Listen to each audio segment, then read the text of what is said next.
안녕하세요. 승리하는 상 가족 여러분. 오늘은 2월 10일입니다. 오늘 2월 10일 말씀은 마태복음 13장 31절에서 52절 말씀이고요. 하나님 나라의 비유 두 번째 이야기입니다.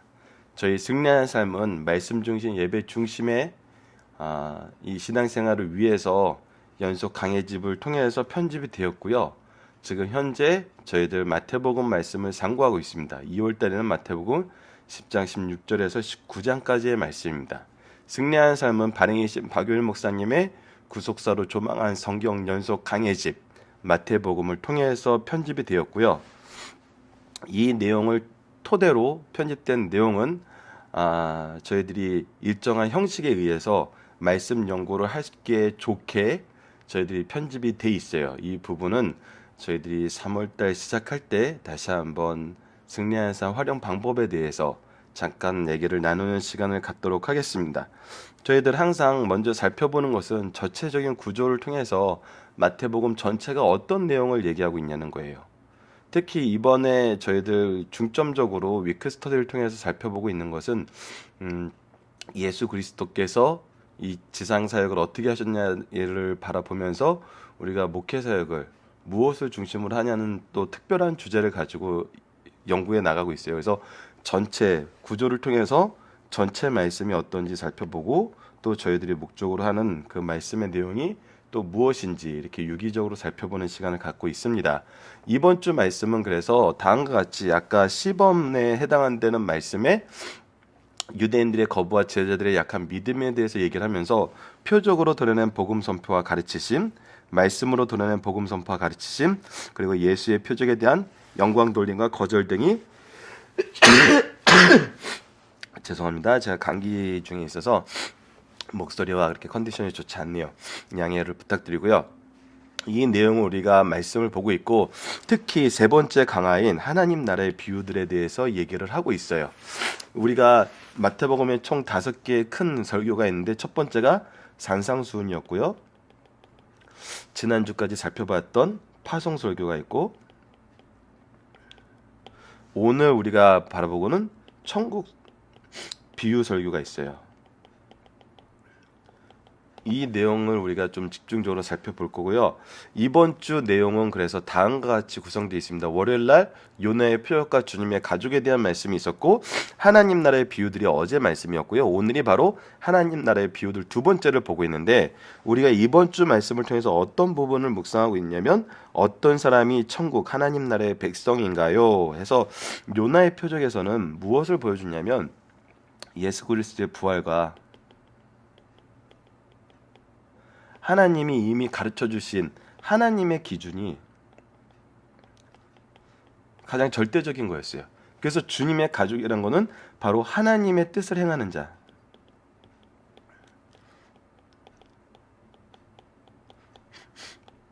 이들이 표적을 원했던 것은 자기들이 원하는 표적을 아직 받지 못했기 때문이거든요. 그것이 없다는 거거든요. 하지만 예수님께서는 이미 많은 것을 통해서 말씀과 이적을 통해서 표적과 기사를 통해서 예수님께서 메시아됨을 특히 세례 요한의 제자들이 왔을 때 구약 말씀이 성취됨을 보면서 너희들의 기준으로 봐야 되는 것이 아니라 하나님 말씀을 기준으로 이 내용을 봐야 된다는 걸 가르쳐 줬어요.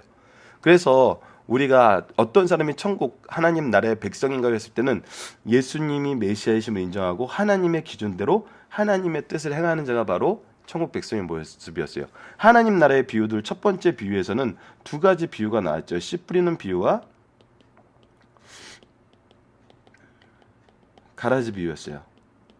씨 뿌리는 비유는 이 복음을 바로 받아들여서 무엇이 나와야 돼요? 열매가 나와야 돼요. 하나님의 복음을 바로 받아들이면 열매가 나요. 근데 길가에 뿌려진 거는 싹도 나지 않았고요. 돌밭에 뿌려진 건 싹이 났으나 곧 죽었고요. 가시떨기 안에 떨어진 것은 열매를 맺지 못했어요. 결국 세 가지는 열매가 없었지만 옥토에 뿌려진 것은 열매가 있었어요. 가라지 비유는 이것과 동일하게 우리의 공동체, 천국이라 부르는 교회 공동체 안에 하나님의 통치를 인정하고 의지하는 이 교회 안에 무엇이 있다? 가라지들이 있다. 즉 가짜들이 있다. 사탄의 세력들이 있다. 그러나 하나님께서 어떻게 하신다? 기다리시고 인내하신다. 무엇을 위해서? 알곡이 상하지 않는 것을 위해서. 그러나 교회 현장에서 우리가 이 부분에 대해서 묵상을 하다 보면 어떤 걸 경험하게 되냐면 우리가 때로는 가라지가 되는 걸 경험해요. 우리가 때로는 알곡이 되는 걸 경험해요. 이 얘기는 뭐예요? 우리 모두 겸손히 주의 은혜를 간구하고 이 은혜를 의지해야 된다는 거거든요. 그래서 회개의 영이 우리에게 허락되는 거거든요. 자, 오늘 말씀에는 천국에 대한 5가지 비유가 더 나옵니다. 이 5가지 비유를 통해서 어떤 사람이 천국 하나님의 백성인지 그 특징을 우리가 보게 될 거예요. 가라지에 대한 해석도 다시 나오고요. 그리고 우리가 겨자씨와 누룩, 그리고 밭에 감춘 보화, 값진 진주, 그리고 그물에 잡힌 고기, 이거를 통해서 우리가 어떤 사람이 하는 나라의 백성인지, 겨자씨는 성장을 얘기해요. 누룩은 확장을 얘기해요. 우리가 신앙 안에서 우리 교회의 모습, 우리의 모습은 개인의 성장, 한 사람 한 사람의 믿음의 성장과 양적 성장이 같이 있어요. 그리고 밭에 보여진 보화나 아주 값진 진주는, 우리가 이 밭에 보여진 보화나 진주는 모두 값진 것이에요. 우리가 모든 것과 기꺼이 바꿀 수 있는, 이것보다 더 귀한 게 없는 값진 거예요. 그러나 특징은 뭐냐면 이 밭에 감춰진 보화는 우연히 찾을 수 있어요. 우리가 복음을 지속적이고 어떤 노력에 의해서가 아니라 은혜의 선물로 우리가 이것을 소유하게 돼요. 근데 그 다음엔 어떻게 돼요? 진주처럼, 값진 진주를 찾는 것처럼 이것을 계속 찾게 돼요. 그리고 그물에 있는 고기는 우리 가라지 비유하고 연결이 되죠. 결국엔 심판 때 선악간에 하나님께서 분별하세요. 그래서 어떤 사람이 천국의 백성인가, 성장과 개인의 신앙의 성장과 질의 성장과 양의 성장이 같이 일어나면서 우리가 천국 복음을 우리의 삶의 최우선으로 삼고 이것의 가치를 인정하고 의지하고 이것을 위해 사는 사람이에요. 이것이 교회의 모습이거든요. 하나님 나라의 백성의 모습이거든요. 자, 그러면 오늘 말씀을 하나하나씩 보면서 간단하게 상고하고 저희들 중심 사상들을 보도록 하겠습니다. 자, 하나님 나라의 비유들 2번 마태복음 13장 31절로 52절 말씀입니다. 말씀이 길어서 지금 현재 슬라이드엔 2페이지로 구성이 되어 있습니다. 또 비유를 들어 이르시되, 그 씨앗에 대한 비유, 내 밭에 대한 비유와 이 가라지 비유 다음에 또 비유를 이르되, 천국은 마치 사람이 자기 빗대 갖다 심은 겨자씨 하나 같으니, 겨자씨는 무슨 의미가 있냐면요, 가장 작다는 의미가 있어요.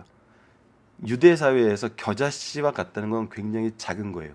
이는 모든 씨보다 작은 것이로되 자란 후에는 풀보다 커서 나무가 되며 공중의 새들이 와서 그 가지에 깃드느니라. 그러니까 우리가 처음에는 이 작은 씨와 같고 사람들에게 무시당하고 의미 없어 보이고 아무것도 아닌 것 같지만, 이것이 자라면 어떻게 된다고요? 공중의 새들이 와서 그 가지에 깃들 정도로 많은 것을 품을 수 있고 많은 유익과 혜택을 주는 것이 된다는 거예요. 이것이 천국을 소유한 사람들의 특징이에요. 천국 모습을 소유한 그 기간의 특징이에요. 그래서 이것은 무엇을 얘기한다고요? 조금 전에 얘기했던 대로 양적인 성장을 얘기하고 있어요. 우리가 교회 내에서 양적인 성장이 아니라 질적인 성장이죠. 죄송합니다. 지금 정신이 오락가락해요. 질적인 성장이에요. 우리가 교회 안에서 주로 양적인 성장만을 우리가 추구하는데, 이때 우리가 밸런스를 잘 잡아야 돼요. 질적인, 말씀의 본질적인 의미를 우리가 깨닫지 못하고 어떤 다른 말씀의 다른 요소로 우리가 이 모임이 확장된다면은 이거는 우리가 주의해야 될 부분이 있는 거죠. 속히 말씀을 통해 질적인 성장을 이루어야 돼요. 그래서 이것이 누룩보다 먼저 나온 이유인 것 같아요.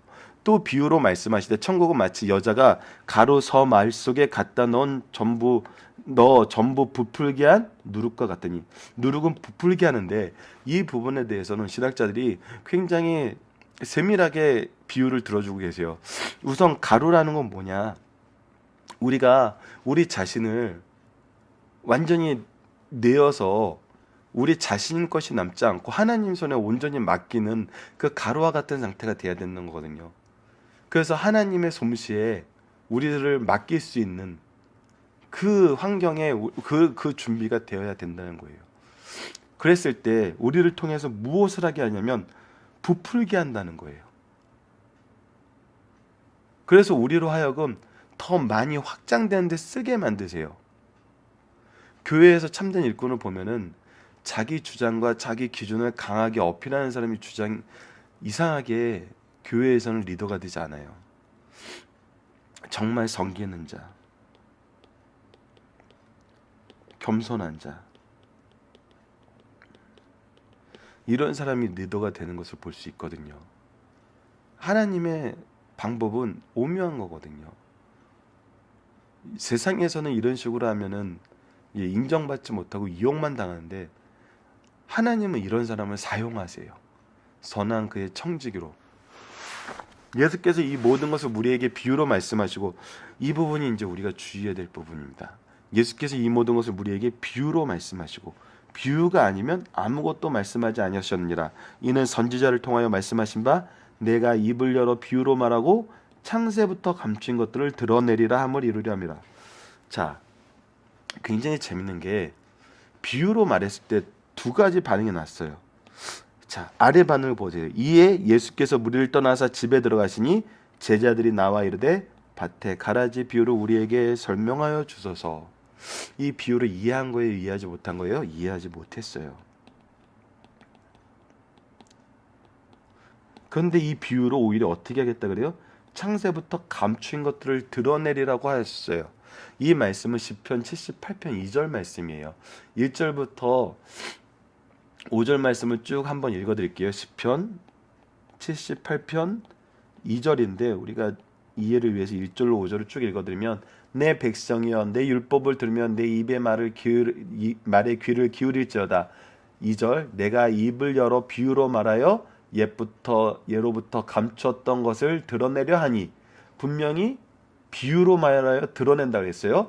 3절 이는 우리가 들어서 아는 바요 우리 조상들이 우리에게 전한 바라. 우리 조상들도 이 비유로 얘기해서 우리에게 드러낸 것을 알게 했어요. 4절 우리가 이를 그들의 자손에게 숨기지 아니하고 우리도 이와 같이 숨기지 아니하고 얘기해요. 여호와의 영예와 그의 능력과 그의 행하신 기이한 사적을 후대에게 전하리로다. 바로 이 비유를 통해서 하나님께서 하신 일을 후대에게 전해요. 5절 여호와께서 증거를 야곱에게 세우시며 벽돌을 이스라엘에게 정하시고 우리 조상들에게 명령하사 그의 자손에게 알리게 하셨느니라. 굉장히 놀라운 것은 비유가 이해 못하게 하는데, 어제도 설명했다시피 이해 못하게 하는 기능이 있는데 믿고 받아들이는 사람은 어떻게 한다고요? 더욱 풍성한 은혜를 누리게 하고 잘 기억하게 하며 잘 전하게 해요. 그래서 예수님의 비유는 되게 재밌는 게 상황적으로는 사복음서 전체를 보면은 두 가지 상황이 있어요. 정말 더욱 풍성하게 잘 기억하게 잘 전하게 하기 위한 것이 있고, 사람들이 핍박을 시작하면서 그 핍박의 때가 왔을 때 비유로 얘기해요. 마태복음에는 이 후자의 경우가 강해요. 하나님에 대해서, 예수님에 대해서 바알세불이라 욕하고 하나님의 말씀을 자꾸 자기네들 기준으로 재단하고 평가하면서 하나님의 뜻과 하나님의 능력과 하나님의 예언이 모두 이루어졌음에도 불구하고 뭐예요? 나의 기준과 안 맞는다는 거예요. 그것 때문에 계속 비난하고 그 뜻을 곡해하고 오해하게 만들고 계속 사람들로 하여금 예수 그리스도를 비난하게 만들고 있어요. 누가? 이 말씀을 바로 받아야 될 책임이 있고 이 받은 것을 전해야 될 책임이 있는 서기관들이, 바리새인과 사두개인들이. 그래서 이때부터 비유로 말씀하세요. 왜? 감춰진 자에게는 더욱더 감추고 드러난 자에게는 더욱더 드러나게 하는 거예요. 비유에는 이 두 가지 기능이 다 있어요. 그래서 가라지 비유에 대해서 예수님이 설명을 해주세요. 이분은 우리 어제 했는데 간단하게 말씀을 읽고 넘어가도록 하겠습니다. 대답하여 이르시되 좋은 씨는 뿌리는 이는 인자요 밭은 세상이요 좋은 씨는 천국의 아들들이요 가라지는 악한 자들의 아들들이요 가라지를 뿌린 원수는 마귀요 추수 때는 세상 끝이요 추수꾼은 천사들이라. 추수 때는 세상 끝이에요. 마지막 날에는 무엇이 있어요? 반드시 풀무불에 던지는 심판이 있어요. 그런즉 가라지를 거두어 불에 사르는 것 같이 세상 끝에도 그러한 일이 있다는 거예요. 반드시 심판은 있어요. 심판이 없겠다고 생각하고 심판이 안 온다고 생각했기 때문에 안하무인한데 아니에요. 심판은 있어요. 인자가 그 천사들을 보내리니 그들이 그 나라에서 모두 넘어지게 하는 것과 또 불법을 행하는 자들을 거두어내어 모든 넘어지게 하는 것과 불법을 행하는 자들을 거두어내어 풀무불에 던져 넣으리니 거기서 어떻게 해요? 울며 이를 갈게 되리라. 그때 의인들은 어떻게 돼요? 심판이 있는 것이 아니에요. 자기 아버지 나라에서 해와 같이 빛나리라. 귀 있는 자는 들을지니라. 자, 이 말씀을 하시고 가라지의 비유를 바로 깨닫게 하시고 무슨 얘기를 하시냐면 겨자씨와 누룩의 비유를 통해서 성장하는 모습을 알게 한 다음에 이것이 얼마나 소중한지를 알려주세요. 가라지가 되지 말고 알곡이 돼야 되는 거거든요. 천국은 마치 밭에 감추인 보화 같으니 사람이 이를 발견한 후 숨겨두고 기뻐하며 돌아가서 자기의 소유를 다 팔아 그 밭을 사느니라. 왜? 자기의 모든 소유보다 이 감추인 보화가 훨씬 좋기 때문에. 천국은 그런 곳이에요. 천국 복음이 우리에게 임한다는 건 그런 것이에요. 예수님은 우리에게 그런 존재예요. 이것보다 더 좋은 게 있을 수 없어요. 그래서 이것보다 더 좋은 게 있을 수 없어서 우리가 우리의 제자들과 자녀들에게 이것을 줘야 되니까, 예수 그리스도의 복음을 통해서 천국을 줘야 되니까 우리가 이렇게 지금 말씀을 통해서 훈련하고 전하는 일을 계속 반복하는 거거든요. 우리가 교인들에게 줄 수 있는 가장 좋은 것이 뭐예요? 바로 천국을 소유하는 거예요. 예수 그리스도를 소유하는 거예요. 이것은 내 모든 소유를 다 팔아서 바꿀 가치가 있어요. 그것보다 더해요. 근데 우리는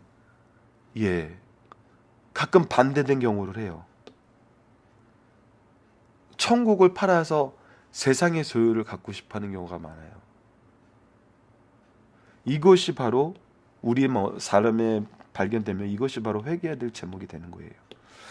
또 천국은 아까도 얘기했다시피 감추인 보화는 우연이에요. 일을 하다가 우연히 발견한 거예요. 하지만 그 가치를 알았어요. 이것이 나에게 참된 생명이며 참된 은혜임을 알았어요.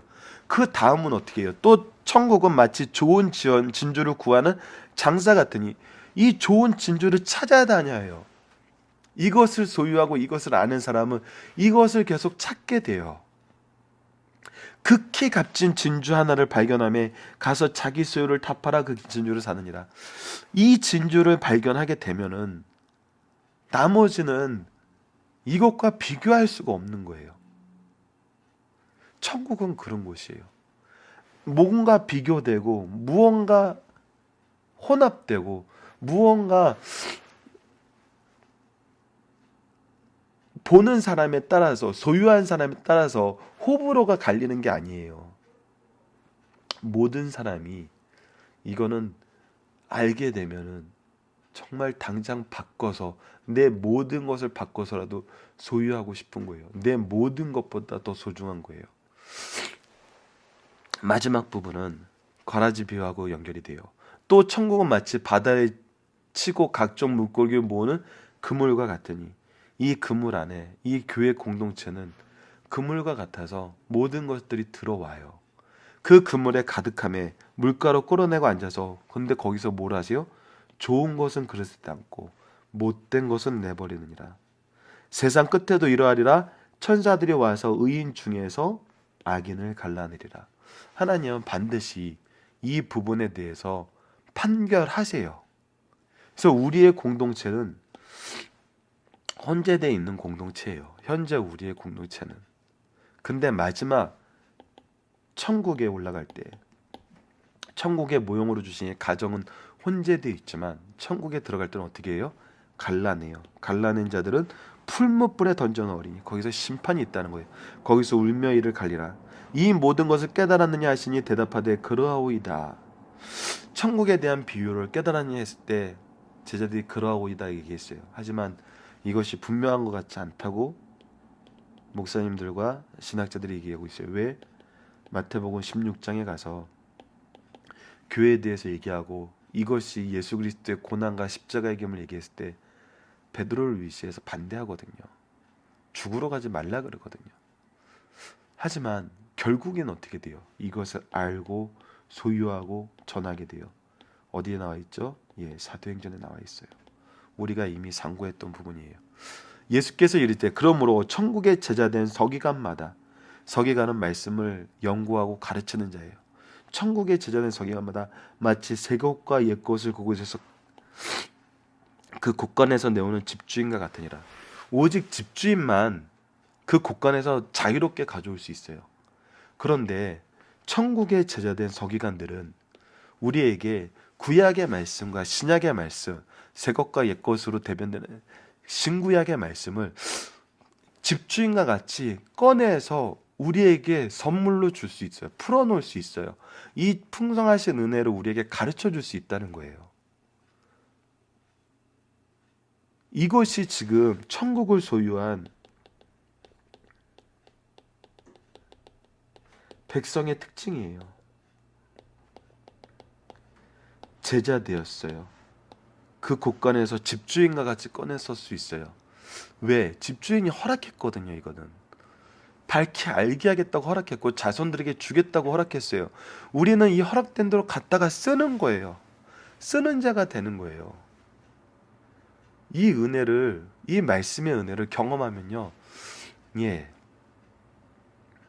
즐거워요. 말씀을 가르치는 즐거움, 천국을 전하는 즐거움, 한 신앙 안에서 예수 그리스도의 이름으로 구원함 받은 성도의 그 교제의 즐거움은 세상이 줄 수 없는 즐거움이에요. 천국 백성만이 누릴 수 있는 즐거움이에요. 이것은 영원히 이어지는 즐거움이고 영원히 시들지 않고 영원히 낙심하지 않게 되는 즐거움이에요. 교회를 잘 보세요, 여러분. 교회를 잘 관찰해 보세요. 말씀의 교제는 시대와 장소와 구성원에 관계없이 꾸준히 이어집니다. 꾸준히 이어져요. 이 부분은 감히 말씀드릴 수 있네요. 저희가 지금 같이 말씀을 나누는 저희 교회에서도 말씀의 교제는 끊임없이 이어져요. 하지만 말씀 외의 교제는 어떤지 아세요? 상황에 따라 변해요. 좋을 때가 있고 나쁠 때가 있고 거기 안에서 무수한 갈등과 상처가 필연적으로 나타나요. 심지어는 이익을 위해서 이 모임이 오용되는 경우도 있어요. 하지만 말씀의 교제는 여러분 든든하게 서가는 것을 우리가 확인합니다. 그래서 교회는 말씀의 교제가 반드시 있어야 돼요. 질적인 겨자씨 같은 작은 믿음과 작은 사람의 시작으로 시작한 이 말씀의 모임은 새들이 깃들고 교회에서 어렵고 연약한 사람들이 깃들어서 쉴 수 있는 쉴 곳을 제공해줘요. 그리고 그런 사람들이 누룩이 되어서 이 교회 확장에 씨를 뿌려요. 자기를 가루같이 갈아서 누룩 같은 하나님의 말씀을 받아서 우리에게 너무나 놀라운 파일을 선물하는 거거든요. 이것이 천국 백성들의 특징이었고 천국의 모습이었습니다. 본문 묵상하기로 들어가도록 하겠습니다. 겨자씨 같은 천국은 어떤 모습을 가지게 되나요? 작았지만 그 열매와 그 성장은 놀랍습니다. 보통 겨자씨 나무가 3m를 큰다 그래요. 작은 것이 놀랍게 빨리 크는 거죠. 예수님 비유로 말씀하신 이유는 무엇인가요? 감추인 것을 드러내는 것도 있고 우리가 어제 말씀을 통해서는 이것이 허락되지 않은 자들에게 감추이는 기능도 있어요. 놀라운 거거든요. 이 모든 것이 예정되어 있다는 거예요. 마지막 때에 주님께서 하시는 일은 무엇인가요? 모든 불법한 일들을 선악 가운데 판별하세요. 그리고 심판하세요. 이것은 분명합니다, 여러분. 이 일은 반드시 이루어지게 돼 있어요. 왜? 천국은 들어갈 수 있는 자들과 들어가지 않는 자들이 분명히 나눠지거든요. 회색빛 지대가 없어요. 자, 중심 사상을 보도록 하겠습니다. 예수님께서 자신이 구약에 예언된 왕이시오 메시아이심을 권세 있는 가르침을 통해서 각종 이적을 통해서 증명해 주셨어요. 이미 증명하셨어요. 산상수훈을 통해서 이적을 통해서 증명해 주셨어요. 이때 일반 민중들은 받아들이고 하나님께 영광을 돌렸어요. 근데 구약 성경의 전문가인 서기관들과 바리새인들은 예수님을 영접하고 안내하기 위한 기구인 성전에서 일하는 제사장들은 예수님을 가장 잘 알 수 있는 환경과 위치에 있던 사람들은 자신들이 세우는 기준에, 자신들이 세우는 메시아관에 일치하지 않자 하나님의 말씀하고는 일치하는데 자신들이 세우는 메시아관에 일치하지 않자 이를 거부할 뿐 아니라 주님을 사역의 방해와 박해까지 했다는 거예요. 이때 주님께서는 실망하시거나 흥분하지 않으셨어요. 이것이 예수님의 방법이에요. 온유와 겸손. 올소이다 이렇게 되는 것은 아버지의 뜻입니다. 그래서 오히려 이것이 아버지께서 이미 예언하셨던 일을 얘기했어요. 그리고 다시 한번 기적을 행하사 당신이 메시아이시오 안식일의 주인이라는 증거를 증명하셨고 이때 어떻게 됐어요? 박해는 더욱더 강해졌어요. 이것이 세상에서 우리가 당하는 위치거든요. 복음은 받아들여지지 않는 자들에게는 박해의 대상이 되는 걸 우리가 확인했어요. 하지만 걱정하지 말아야 될 것은 하나님께서 우리가 감당할 시험만 주시고 이길 힘을 주신다는 거예요. 자, 계속 보도록 하겠습니다. 13장에서는 비유로 천국 복음의 비밀을 가르침으로 믿는 자에게 더욱 풍성한 은혜를, 박해자들에게는 진리를 가하여 진리 예수에 대해서 잠잠하게 하셨어요. 비유로 말씀하자 이해하지 못해서 오히려 반박하지 못하는 거예요. 그래서 비유를 아는 자들과 더 깊은 말씀의 교제를 나눌 수 있는 환경까지 조성되었어요. 이건 놀라운 일이거든요. 정말 하나님의 지혜인 것 같아요. 자, 중심사를 하나씩 보도록 하겠습니다. 1번, 복음, 교회 성도는 생명력이 있어 성장하는 것이 그 특징이라는 거예요. 겨자씨와 누룩의 비유는 교회는 생명력이 있는 유기체라는 것을 가르쳐줘요. 그리스도와 함께 살리심을 받은 성도는 그 영혼이 살아있음을 가르쳐줘요. 살아있는 것은 작은 데서부터 점진적으로 커가고 발전해가요.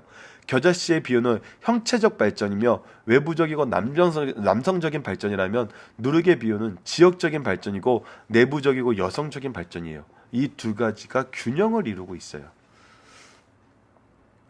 그래서 이 두 가지 발전이 다 일어난다는 거예요. 한 가지만 있다는 게 아니에요. 계속 보도록 하겠습니다. 2번, 기독교 복음의 운동의 출발은 미약하나 점차 크고 강성해진다는 거예요. 겨자씨 비유는 예수님의 제자로부터 주님께서 재림하실 때까지 오는 모든 성도들에게 출발할 때 사회적 신분 때문에 낙심하지 말라는 의미를 우리에게 가르쳐주고 있어요. 복음은 출발할 때는 미약하나 힘차게 정진할 것이다. 겨자씨는 큰 나무의 종자이나 겨자씨의 크기는 다른 채소의 씨앗과 같이 굉장히 작아요. 이처럼 기독교 교회나 성도는 극히 작은 것에서 출발했으나 생명력이 있어 꾸준히 자라서 온 세계에 큰 영향을 주게 된다는 사실을 가르쳐주고 있고, 이것을 우리가 2000년 교회사를 통해서 확인할 수 있어요. 이거는 2000년 교회사를 얘기하는 게 아니라 우리 교회의 모습도 그래요. 복음 안에서 천국 복음만 온전하게 전하는 교회는 성장해요. 성장의 양을 우리 인간의 기준으로 두지 맙시다. 정말 하나님의 뜻을 행하는 자라야 나의 가족이라고 얘기하신 예수님의 말씀이 우리 가족에, 우리 교회에서, 우리 가정에서 실현되는 것을, 말씀이 전파되는 교회는 확인이 돼요. 정말 됩니다, 여러분. 동일하게 기독교 복음 운동은 생명력이 있어 성장과 발전을 가져온다. 누룩의 비유에서 복음은 살아 역사하는 힘을 가르친다. 그것을 받아들이는 사람은 사상과 생활이 변화되고 향상돼요. 변화와 향상이 같이 와요. 그리고 복음의 힘을 소유한 사람은 그가 접촉하는 이웃, 국가, 교회를 변화시켜요. 이것이 복음의 확장성이고 하나님의 권능이에요. 그러나 이 변화는 눈에 띄게 현란해 보이거나 귀에 요란하게 들리는 운동이 아니에요. 무슨 행사가 아니에요. 페스티벌이 아니에요. 이 운동은 씨 뿌리는 비유와 함께 기독교를 참으로 대변하는 비유임을 가르쳐줘요. 새싹이 자라듯이 조용히 자라요. 열매 맺을 때까지 자라요. 한번 크게 힘을 떨치고 사라지지 않아요. 지속적으로 자라요. 그것이 우리가 지금 복음을 접하고 있는 것이 증거가 되고 있잖아요. 예수님 교회는 가장 아름답고 값진 분이어서 내 모든 것을 다 팔아서라도 모시고 소유하고 싶다는 거예요. 세상 일에 충실하게 살다가 예기치 못한 경우에 복음을 발견하게 돼요. 이것이 밭에 감춘 보석의 비유거든요. 이때 그 사람은 그의 성품에 따라 복음의 가치를 깨닫게 돼요. 그리고 지상교회의 구성원이 되는 특권과 하늘나라에 들어가게 되는 것의 가치를 그 누구보다도 크고 깊이 깨닫게 돼서 나의 모든 것, 신앙과 재능과 물질을 투자하여 그 영예와 특권을 누리고 싶어하고 이것을 누리는 것이 참된 은혜이며 행복인 것을 깨닫게 돼요. 이것을 아는 사람들의 모임이 교회예요. 교회에서 그래서 이것을 아는 사람들을 통해서 하나님의 구속사가 펼쳐지고 우리들에게 전달되고 우리의 연약함을 돌보는 자들이 그곳에서 서게 되는 이유거든요. 또 이것을 위해서는 목숨까지도 벌 수 있는 값진 보화라는 것을 깨닫고 실천하게 돼요. 이와 같이 복음은 값진 보화 같아서 그것을 발견한 후에 이것을 소유하고 이것을 내버려주고 싶지 않아져요. 자, 4번입니다. 교회에서는 각종 사람들이 섞여 있으나 주께서 오셔서 취할 것과 버릴 것을 반드시 구별하세요. 반드시 구별하세요. 가라지의 비유와 어부가 투망을 던져서 고기를 잡을 때 그가 원하는 고기만 그물에 걸리지 않고 모든 종류의 고기가 잡히게 돼요. 교회 안에는 여전히 자기 기준을 가지고 와서 자기 기준을 채우기 위해서 오는 사람들이 있어요. 하지만 천국은 그게 아니거든요. 하나님의 기준에 의해서 하나님을 의지하는 것이 나에게 참된 기쁨이며 사랑의 충만함이며 내가 온전하게 되는 길임을 인정한 사람들의 모임이에요. 그래서 말씀을 기준으로 움직이는 것이 어렵지 않고 거치지 않아요. 교회도 세워지면 교회가 요구하는 사람만 모이지 않고 선하건 악하건 무용하건 사람을 가리지 않고 다 모이게 돼요. 그러나 어부가 고기를 취할 것과 버릴 것을 분리한 같이 교회 안에 들어와서 서서히 분리되고 확 분리되는 게 아니에요. 서서히 분리돼요. 점점 변해요. 심판 때는 완전히 분리된다는 사실을 확실하게 선언하신 말씀이에요. 하지만 마지막 때까지도 변하지 않으면은 버릴 것으로 불태울 것으로 분류되게 된다는 것을 분명히 선언해 주고 있습니다. 자, 천국 변론의 총체적인 결론을 목사님이 이렇게 정리를 해주셨어요. 이것을 우리가 지금까지 봤던 7가지 비유를 통해서 한번 생각을 해볼게요. 그리스도와 신약 성경의 천국관을 요약하면 다음과 같다. 첫째, 천국은 하나님의 주권을 절대시하고 거기에 충성하는 곳이에요. 그런 사람이 씨 뿌리면 열매를 맺어요. 그런 사람이 감추인 보화, 극히 값진 진주의 값을 깨닫게 돼요. 천국은 성도들이 상호간의 국민적 사회를 이루는 곳이에요. 그래서 겨자씨와 누룩 같은 활동이 일어나요. 동시에 가라지와 물고기 같은 사람들도 들어와요. 물고기 비유에서 있는 나쁜 물고기 같은 것도. 천국 시민의 요소는 인간의 모든 제한을 초월한 오직 믿음이에요. 결실을 맺게 되고 하나님의 뜻대로 행하는 건 이 7가지 비유에 고스란히 다 나타나고 있어요. 천국은 진리가 살아서 역사하는 곳이라는 거예요. 이 일이 실제로 일어나요. 운동성이 있어요. 모든 것이 현상적인 게 아니에요. 운동성을 얘기하고 있어요. 이 7가지는 모두 현상을 딱 찍어놓고 거기서 끝나는 것을 얘기하지 않아요. 유기적으로 움직이는 것을 얘기해요. 이것도 7가지 전부에서 나타납니다. 모든 성서는 종주권의 목적이는 천국이라는 거예요. 겨자씨와 그물 비유가 이것을 분명하게 얘기해 주면서 이때 들어가는 자와 들어가지 못하는 자가 구분됨을 우리에게 얘기해 주고 있어요. 실로 기독교 교리에서 천국을 제거하면 그것은 종교에서 도덕으로, 신앙에서 수양으로 타락하게 돼요. 윤리가 아니에요. 우리를 키우는 어떤 훈련 도구가 아니에요. 절대적인 진리이면서 우리의 모든 것이에요.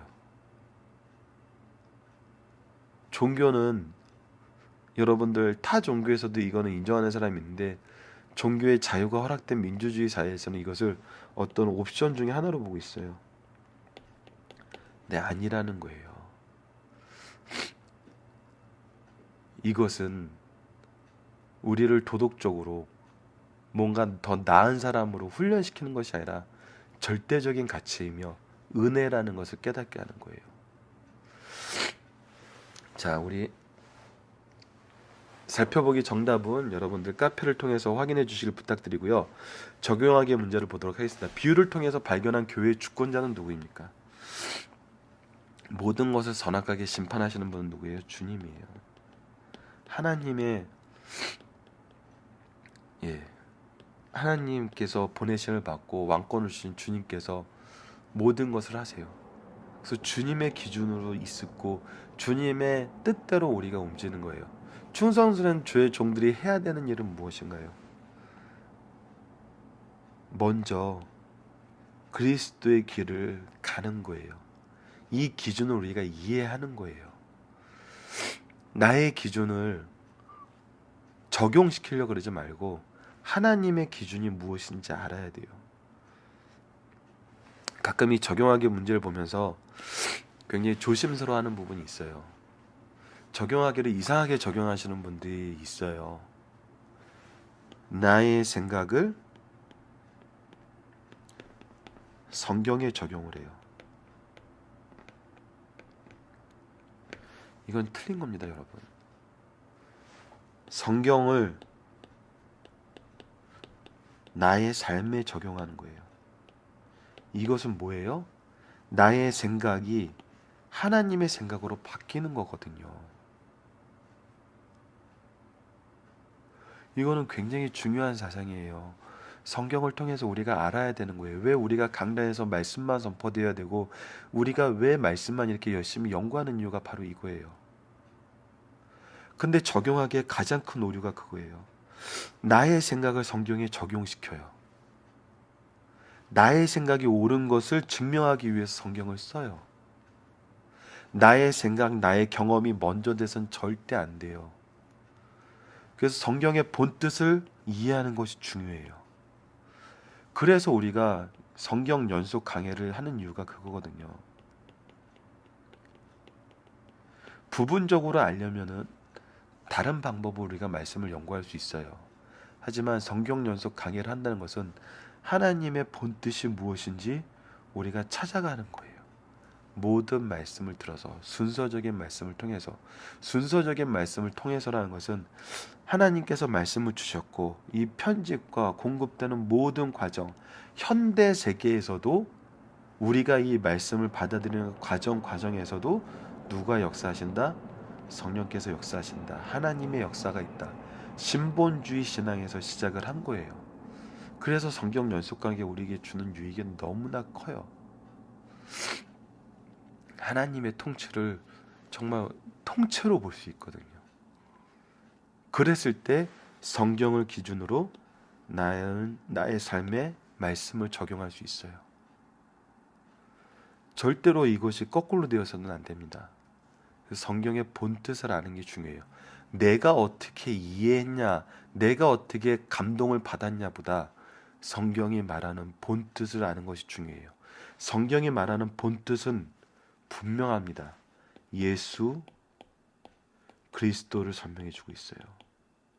왜? 성경을 주신 목적이 예수님을 통한 구원에 있기 때문에 우리가 예수님을 발견하지 못하고 그 예수님을 가르쳐주기 위해 쓰임받았던 사도나 그 시대의 사건이나 사람들에게 포커스를 맞추면은 이때부터는 내 생각에 성경을 적용하는 게 돼요. 나의 생각을 성경에 적용시켜요. 절대로 옳은 길로 갈 수 없습니다. 대부분이 혼합주의로 가게 되는 거죠. 그래서 성경의 본뜻을 전하는 것, 이것이 성경을 적용하기 위해서 우리 리더들이 준비해야 될 가장 중요한 자세예요. 충성스러운 종들이 해야 되는 일은 철저하게 예수님 중심으로 가는 거예요. 예수님은 왜 이 말씀을 하셨나? 이 말씀을 통해서 하나님께서 우리에게 주시고자 하는 내용이 무엇인가? 사도 베드로, 사도 바울의 입술을 통해서 무슨 말씀을 하시는 것인가? 마태를 통해서 왜 이 말씀을 주셨나? 그것을 알고 난 다음에 마태에서 연구하고 마태복음이 쓰였던 시기에 대해서 연구하면은 하나님 중심의 이 역사를 이루시기 위해서 우리를 얼마나 놀랍게 사랑하셨는지, 얼마나 놀랍게 역사하셨는지 하나님의 역사의 길이와 넓이와 높이와 깊이를 더 깊게 체험하게 돼요. 근데 나의 생각과 나의 풀이가 먼저 되게 되면은 예수님이 점점 가려져요. 윤리가 되고 도덕책이 돼버려요. 이거는 좀 잘못된 길이에요. 물론 우리 주님께서 행하신 일이 윤리적 도덕적으로 우리를 더 낫게 만드는 건 사실이에요. 하지만 이건 우리가 성취하는 것이 아니라 은혜의 한 모습일 뿐이에요. 참된 은혜는 천국입니다, 여러분. 승리하는 삶 가족들은 이것을 반드시 기억하고 함께 이 진리를 지키기 위해 수고하는 성도들이 되었으면 합니다. 말씀을 기초로 기도하기를 통해서 마치겠습니다. 하나님, 교회를 세우시고 운영하시고 마지막까지 보존하시고 그 안에서 은혜의 풍요로움을 누리게 하시고 생명력 있게 인도하시는 주님을 찬양합니다.